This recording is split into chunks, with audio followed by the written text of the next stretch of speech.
line number 6. Surah Al-A'raf की I number 5-6. أعوذ بالله من الشيطان الرجيم. بسم الله الرحمن الرحيم. وهو الذي يرسل الرياح بشرا بين يدي رحمته حتى إذا أقلت سحابا ثقالا سقناه لبلد ميت فأنزلنا به الماء فأخرجنا به من كل ثمرات كذلك نخرج الموتى لعلكم تذكرون. والبلد الطيب يخرج نباته بإذن ربه والذي خبث لا يخرج إلا نكدا كذلك نصرف الآيات لقوم يشكرون. سمعنا. بسم الله الرحمن الرحيم. وهو الذي يرسل الرياح بشرا بين يدي رحمته حتى إذا أقلت سحابا ثقالا سقناه لبلد ميت فأنزلنا به الماء فأخرجنا به من كل الثمرات كذلك نخرج الموتى لعلكم تذكرون. والبلد الطيب يخرج نباته بإذن ربه والذي خبث لا يخرج إلا نكدا كذلك نصرف الآيات لقوم يشكرون. وهو الذي يرسل الرياح بشرا بين يدي रहमते.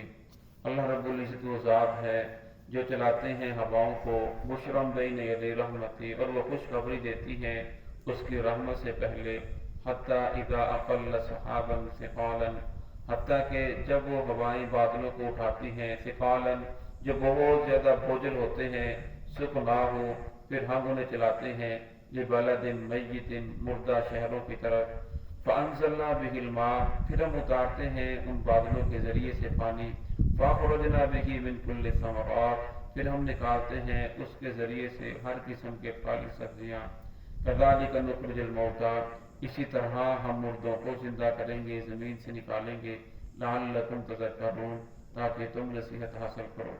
वल बलदु तय्यिबु यख़रुजु नबातुहु اور पकीज़ा शहर अच्छी ज़मीन यखरुज नबातुहु निकलता है उससे नबातात बिइज़्नि रब्बी उसके रब के हुक्म से हर किस्म का सब्ज़ा वल्लज़ी खबुसा ला यखरुज इल्ला नकीदा और वो जो खबीस और रद्दी किस्म की ज़मीन होती है शहर होता है ला यखरुजु नहीं निकलता उससे इल्ला नकीदा मगर नकम्मी चीज़ें कज़ालिक नुसर्रिफुल आयात इसी तरह हम फेर फेर कर आयात को बयान करते हैं लिकौमी यशकुरून ताकि ये कौम शुक्र करने वाली कौम के लिए। इस आयत के अंदर अल्लाह रब्बुल इज़्ज़त ने एक मिसाल दी, फिर मिसाल देकर बंदों को समझाया। वरना अल्लाह रब्बुल इज़्ज़त वो ज़ात है जो हवाओं को चलाते हैं और हवाओं को चलने के बाद फिर फरमाया वो हवाएं अल्लाह की रहमत से पहले खुशखबरी देती हैं। जिस तरह अभी बारिश नहीं हुई, ठंडी हवा चल रही है और ये इस चीज़ की खुशखबरी दे रही है कि अभी बारिश होने वाली है। और फिर अल्लाह रब्बुल इज़्ज़त की ज़ात जब बारिशों को बरसाते हैं तो उसके लिए पूरा निज़ाम हरकत के अंदर आता है। हत्ता इज़ा अक़ल्ल सहाबन फिर हवाओं की ड्यूटी लग जाती है, वो हवाएं बोझल बादलों को उठाती हैं। देखा जाए तो अल्लाह की कुदरत है, हवा जो है वो पानी को उठा कर लेकर चल रही है। अब जो बादल है उनके अंदर पानी है, हवा उस पानी को लेकर चलती है। फिर फरमाया अल्लाह रब्बुल इज़्ज़त की ज़ात ने जब वो पानी को लेकर चलती है सुक़नाहु लिबलदिन, अब फरमाया दरमियान में शहर तो और भी ज्यादा आ रहे हैं लेकिन वो हवा वहां लेकर जा रही है जहां जमीन जो है मुर्दा हो चुकी है बहुत देर बारिश न होने की वजह से। फरमाया वहां की जो सब्जियां हैं, सब्जा है वो खत्म हो चुका है, दरख्तों के पत्ते गिर चुके हैं, तो लोगों के लिए जिंदगी गुजारना मुश्किल हो चुकी है। फिर अल्लाह रब्बुल इज़्ज़त के साथ बादलों को वहां लेकर जाते हैं लिबालदिन मैय्यतिन, ऐसे शहर की तरफ जो मुर्दा हो चुका है, बंजर हो चुका है। फअंज़लना बिहिल मा, फिर हम नाजिल करते हैं उसके ऊपर पानी को। फरमाया जब पानी उस जमीन के ऊपर बरसता है फिर उस जमीन से फरमाया फअख़रजना बिही मिन कुल्लि समरात, अल्लाह रब्बुल इज़्ज़त हर किस्म के फल, तरकारियां, सब्जियां इंसानों के लिए, हैवानों के लिए फरमाया उससे पैदा होनी शुरू हो जाती हैं। अब कुछ दिनों से पहले ये जो दरख्त थे बिल्कुल इनके पत्ते गिर चुके थे, खुश्क हो चुके थे, फिर अल्लाह रब्बुल इज़्ज़त ने रहमत नाज़िल फरमाई, बारिश बरसी। अब फरमाया देखो कितने दरख्तों के ऊपर अरबों पत्ते आ चुके हैं और कितनी जमीनें हैं वो सरसब्ज़ हो चुकी हैं। वरना ये अल्लाह रब्बुल इज़्ज़त की कुदरत कामिला है और अल्लाह रब्बुल इज़्ज़त बंदों को समझाते हैं। जब बंदों के आमाल दुरुस्त होते हैं तो फिर वक्त पे बारिशें होती हैं, फिर जब से वक्त जितनी जरूरत होती है उतनी अल्लाह की रहमत बरसती है। वरना जब बंदों के आमाल बिगड़ जाते हैं फिर अल्लाह रब्बुल इज़्ज़त के भी जो है आसमान से जो फैसले हैं वो बिगड़ जाते हैं। जब आसमान से फैसले बिगड़ते हैं हम देखते हैं कि जब गंदम की कटाई का मौसम आता है तो फिर बारिश है वो तेज हो जाती है और बारिशें बरसना शुरू हो जाती हैं। तो फरमाया जब बंदे आमाल दुरुस्त करते हैं फिर अल्लाह रब्बुल इज़्ज़त की रहमतें नाज़िल होती हैं। तो यहाँ अल्लाह रब्बुल इज़्ज़त ने मिसाल देकर समझाया कि जिस तरह जमीन थी बंजर हो चुकी थी फिर हमने उसके ऊपर बारिश बरसाई, फिर सब्जा निकला, फिर फल फूल उगे और फरमाया उस जिंदगी के अंदर उस जमीन में दोबारा जिंदगी के आसार पैदा हो गए। फरमाया कज़ालिक नुख़्रिजुल मौता, इसी तरह बनने के बाद हम तुम्हें दोबारा जिंदा करेंगे लअल्लकुम तज़क्करून। फरमाया ये जो तुम्हें मिसाल दी है इस मिसाल के जरिए नसीहत हासिल करो। ये नहीं बनने के बाद किस्सा खत्म नहीं होगा।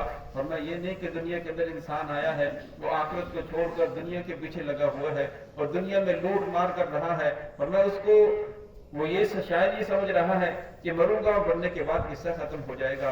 फरमाया ऐसा नहीं है, मरने से किस्सा खत्म नहीं होगा बल्कि मरने के बाद तो किस्से की इब्तिदा होगी। फरमाया कहानी खत्म नहीं होगी बल्कि कहानी उस वक्त छिड़ेगी। तो फरमाया दुनिया की जिंदगी ये आखिरत को बनाने के लिए है। फरमाया दुनिया की जिंदगी को जिस इंसान ने जाया कर लिया फरमाया उस इंसान ने अपनी आखिरत को भी जाया कर लिया। इसलिए फरमाया दुनिया के अंदर रहते हुए इंसान ऐसे अमाल करे कि दुनिया में भी राहत हो और आखिरत की जिंदगी भी बनती चली जाए। तो यहाँ भी अल्लाह ने शाह फरमाया कि जमीन तो बंजर हो चुकी थी लेकिन जब बारिश बरसी, रहमत बरसी, फिर उस जमीन के अंदर दोबारा जिंदगी के आसार पैदा हो गए। फरमाया जिस तरह खेती होती है, खत्म हो जाती है, फिर दोबारा उगती है, फरमाया इसी तरह अल्लाह रब्बुल इज़्ज़त की जात के लिए तुम्हें दोबारा पैदा करना कोई मुश्किल नहीं है बल्कि तुम्हें दोबारा जिंदा किया जाएगा, क़यामत कायम होगी। फरमाया अगर तुम्हारे मिट्टी के अंदर मिल जाए, जिस तरह दरख्त है उनसे जब पत्ते खुशक होते हैं मट्टी में मिल जाते हैं, फिर दोबारा अल्लाह रब्बुल के साथ उससे पैदा करते हैं, बीज डालते हैं, वो मट्टी में मिल जाता है, फिर उससे कोपा निकलती है, पौधा निकलता है। हमें इस तरह अल्लाह रब्बुल इज़्ज़त की ज़ात तुम्हें भी पैदा फरमाएंगे लअल्लकुम तज़क्करून। तो मिसाल का मतलब ये है ताकि तुम इससे नसीहत हासिल करो। वल बलदु त्वय्यिबु यख़रुजु नबातुहु बिइज़्नि रब्बिक, فرمایا جب بارش برستی ہے تو جو اچھی زمین ہوتی ہے اگرچہ وہ بارش نہ ہونے کی وجہ سے بنجر ہو چکی ہو، لیکن جب اس کے اوپر بارش برسے تو اس سے سبزہ نکلتا ہے. لیکن فرمایا کہ وہ جو والذی خبث لا یخرج الا نقدا، وہ زمین جو بنجر ہو چکی ہے، شوریلی زمین ہے جہاں کچھ نہیں اگتا، فرمایا جہاں جتنی بھی بارش برسے لیکن فرمایا اس سے کچھ بھی نہیں اگتا، اگر اگتا ہے تو نکمی چیزیں خاردار جھاڑیاں اگیں گی جس سے انسانوں کو کچھ فائدہ نہیں ہوگا. فرمایا اس طرح بندوں کے دلوں کی مثال ہے. فرمایا دل اگر آباد ہو، دل پاک صاف ہو، فرمایا پھر اس کے اوپر خدا کی جب رحمت برستی ہے، قرآن پاک وہ پڑھتا ہے، فرمایا پھر دل سے نور پیدا ہوتا ہے، انسان کا نیکی کرنے کو دل کرتا ہے، وہ نیکی کے راستے کے اوپر چلتا ہے. اور فرمایا اگر دل جو ہے وہ غبار آلود ہو جائے، پھر فرمایا جس طرح وہ شریلی زمین کی طرح ہے، بنجر زمین کی طرح ہے، جتنی بھی بارش برسے اس کے اوپر کچھ اثر نہیں ہوتا. فرمایا پھر جتنا بھی ان کو قرآن پاک پڑھا جائے، جتنا بھی سمجھایا جائے، دل کے اوپر اثر نہیں ہوتا. اور فرمایا قرآن پاک کی آیت بھی ہے کَلَّا بَلْ رَانَ عَلَىٰ قُلُوبِهِم مَّا كَانُوا يَكْسِبُونَ، کہ ان کی بد اعمالیوں نے ان کے دلوں کے اوپر زنگ جما دیا ہے.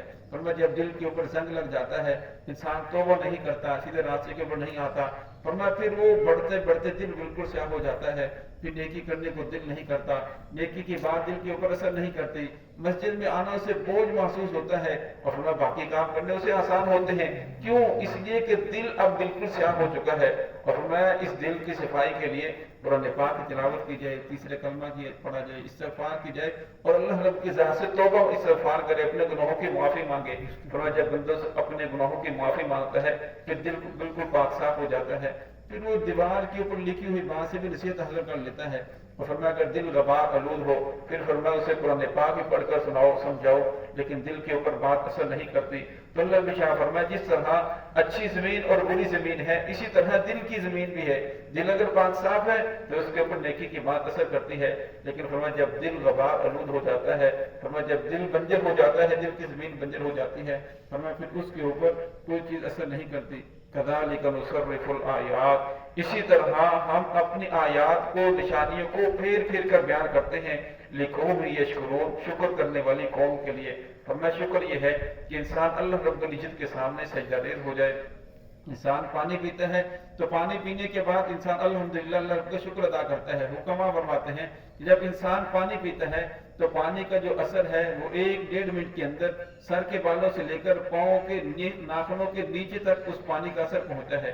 اب فرمایا جو بدن ہے، نعمتیں تو سارا بدن استعمال کرے، اور زبان شکر ادا کرنے کے لیے صرف زبان، اگرچہ اس پہ بھی اللہ رب العزت بڑا اجر عطا فرماتے ہیں. فرمایا شکر کا بہترین طریقہ یہ ہے کہ انسان 5 وقت کی نماز پابندی کے ساتھ پڑھے. جب 5 وقت کی نماز پابندی کے ساتھ پڑھتا ہے وہ دن میں 5 مرتبہ اللہ کا شکر ادا کر رہا ہے. جسم کا ہر عضو اللہ رب العزت کی ذات کے سامنے جھک رہا ہے اور اللہ کی ذات کا شکر ادا کر رہا ہے. اور میں اگر انسان محمد الرسول اللہ صلی اللہ علیہ وسلم کی اطاعت والی زندگی گزار رہا ہے، اس دامن کو تھامے ہوئے ہے، تو میں یہ شکر والی زندگی گزار رہا ہے. اگر اللہ رب العزت کے احکامات کو توڑ رہا ہے، محمد الرسول اللہ صلی اللہ علیہ وسلم کے طریقوں کو چھوڑ رہا ہے، پھر میں شکر والی نہیں بلکہ ناشکری والی زندگی گزار رہا ہے. جو ہے کہ اللہ رب العزت ہمیں محمد الرسول اللہ صلی اللہ علیہ وسلم کے دامن کے ساتھ صحیح معنی میں جمنے کی توفیق عطا فرمائے. بسم اللہ الرحمن